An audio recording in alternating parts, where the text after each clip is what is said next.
the name of the Lord for this opportunity that I have.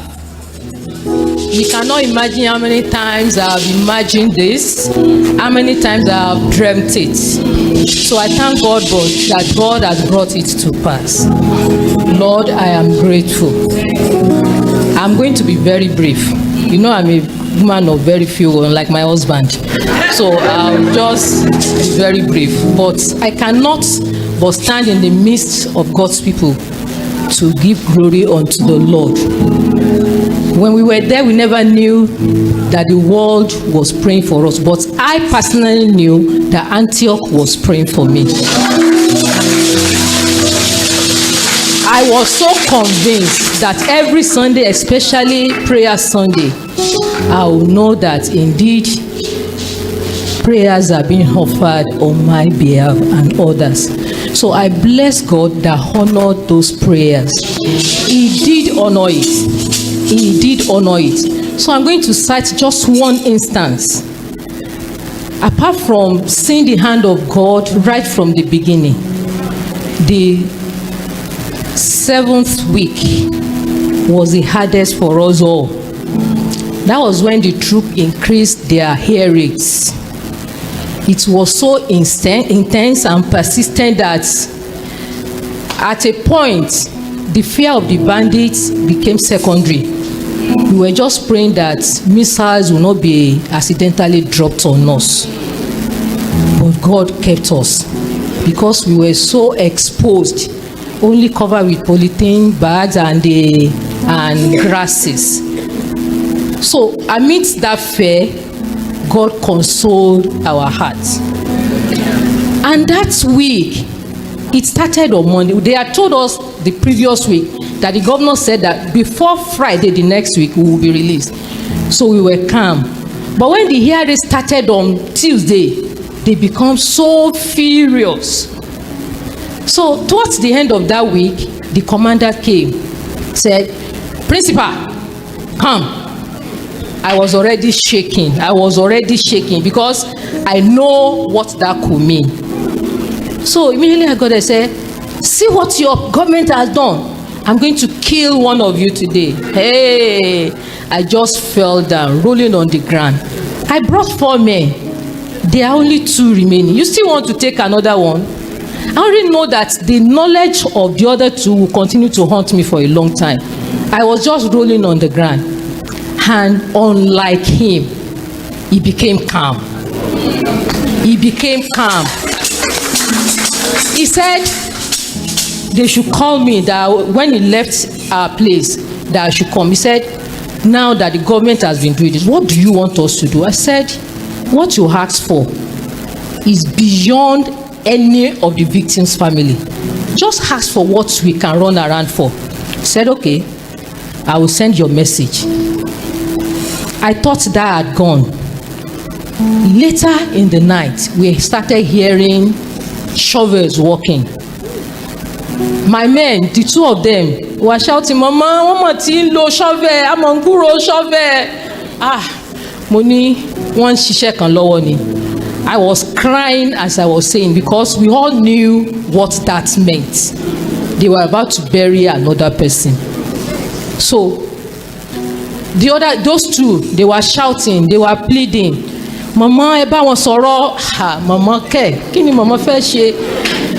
But to the glory of God, that night they just asked us to move because they could no longer stay in that place. The hearing was so intense that if a child wants to ease himself, he will be asked to stay there.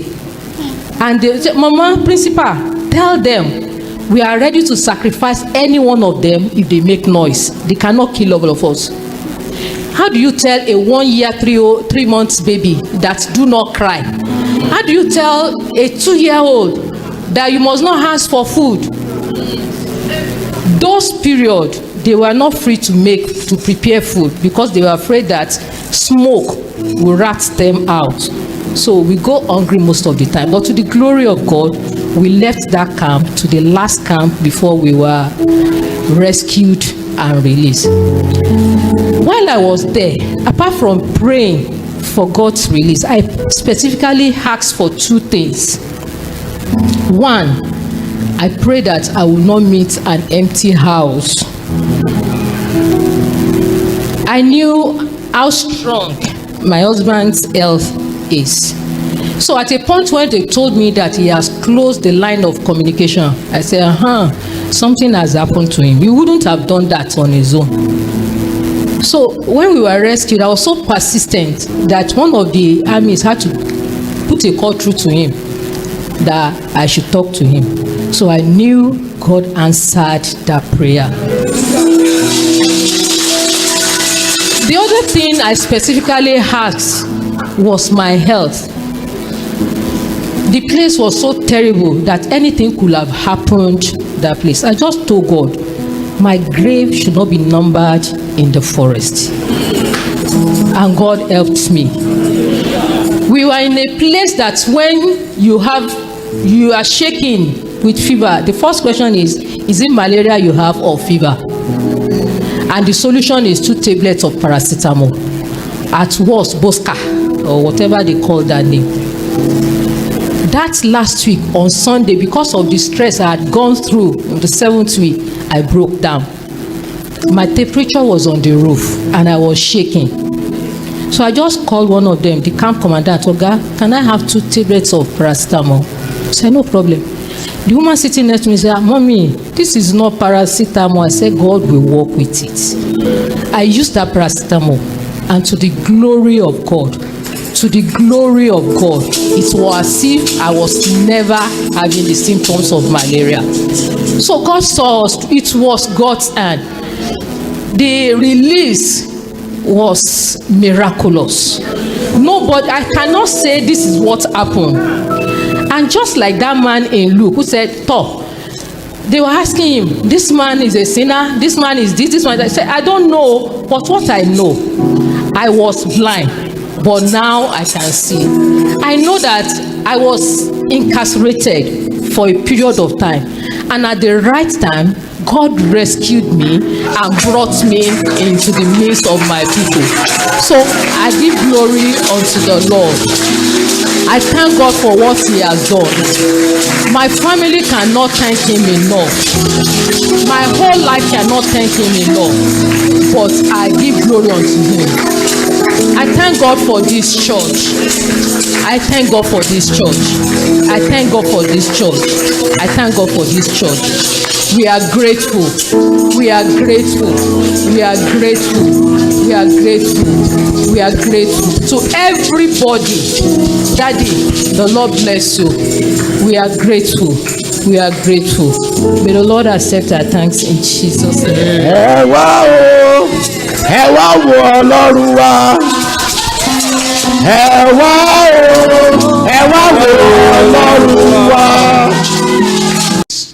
Wide. Masoyoba. There is one testimony of the forest and one testimony of the city. I belong to the city. My wife belongs to the forest. Ẹ̀rí wa ọ̀nà méjì ló pín sí. Ti aginjù àti ti ìgboro. Ìyàwó mi ni ó ní testimony aginjù. Èmi ni mo ní testimony ìgboro. Àwọn tó sì mọ family wa dáadáa wọ́n mọ̀ pé àì pariwo.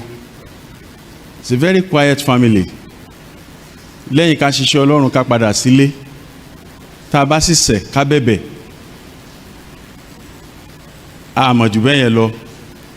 But just like Brother Job said, what I dread most became my portion. I'm very sure pé tá bá Google wọlé àlàmúsìn story ó pọ̀. Tẹ́lẹ̀tẹ́lẹ̀ academics nìkan lèmi ti máa ń rókọ mi. Mo rí pé even AI nísìn ó ti pọ̀ ju original lọ. We thank God. Bọ́lọ́run ṣe fẹ́ nìyẹn. That's the first thing I want to say. The second one, èkejì, ó ní pé ẹnikẹ́ni nínú wa tó bá wà nínú ìjọ kan tàbí òmíràn kí ó forí balẹ̀ ní abẹ́ olùṣọ́ àgùntàn rẹ̀. Torí pé wọ́n ní we are all needy people. Gbogbo wa la lè ṣubú anytime. Gbogbo wa la lè nílò ìrànlọ́wọ́ anytime. Ẹni tí ò bá dẹ̀ forí sábẹ́, tí ò lóníbàáwí, tí ìjì bá dé, ó ṣeé ṣe kó máa bọ́ sínú wàhálà kan láti inú wàhálà kan. Mo dúpẹ́ lọ́wọ́ Ọlọ́run fún oore ọ̀fẹ́ tí ó fún mi lábẹ́ olùṣọ́ àgùntàn mi.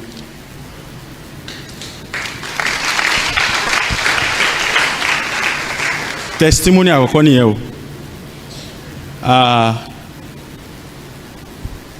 Mi ò mọ bí ó ṣe jẹ́ tó fi jẹ́ wípé ìjínigbé eléyìí ó wá special tó bẹ́ẹ̀. It's an embarrassment to me. Wọ́n jíyàwó mi gbé àtàwọn yòókù within 45 minutes. Mo dé ẹ̀sẹ̀lẹ̀. The general officer commanding of 2nd Mechanized Division was already there 30 minutes before me. The commissioner of police was already there 45 minutes before me. 2 helicopters were already combing the forest 1 hour before I got there. It can only be God. And it's an answered prayer from my pastor and from every member of this association. That's the first testimony. The second one, àwa ọkùnrin ni mo sì fẹ́ direct testimony yìí sí. Ẹ mọ̀ pé alágídí díẹ̀. Àwa ọkùnrin. Big boys don't cry. Níta máa ń sọ nìyẹn. Ṣùgbọ́n tó bá dé ojú ẹ̀, big boy can become a small boy. Lálẹ́ ọjọ́ tí wọ́n gbé wọn, mo padà dé ní bíi 5. Mo wá bá rẹ́rẹ́ mi ní church. Mo ní ọ̀gá, I will be strong. Àbí mo ṣe sọ fún mi, mo ní ọ̀gá I will be strong. But nígbà tá a ríra ní ọjọ́ kẹta àbọ̀jọ́ kejì, mo ní I thought I was strong. Because that night was the longest night I ever lived.